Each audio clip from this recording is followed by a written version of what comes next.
Ito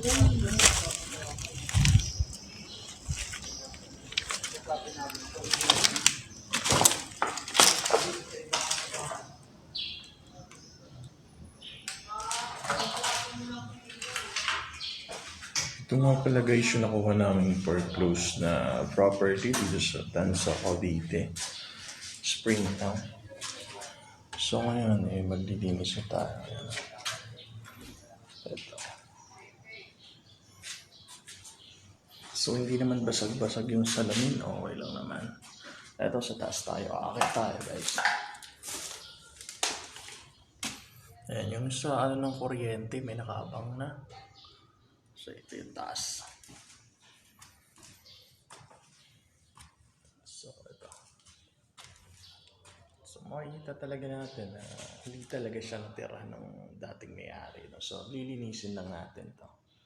Ito, hindi naman basag-basag yung salamin. Okay naman. So ito guys, wala. Nawala sa junk kinuha. Ayan. Hello. So ito yung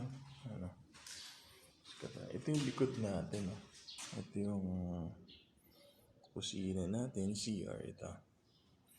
So ito yung sa baba. Ayun yung kanina.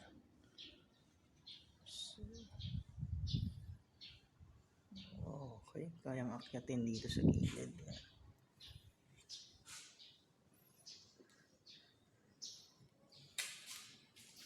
So ito guys, siguro 2 kwarto kaya nito.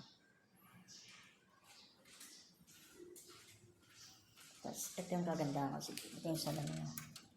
Okay. So wala talagang gumamit. Ayun yung harap guys. Ayun yung motor natin, yung kapitbahay natin.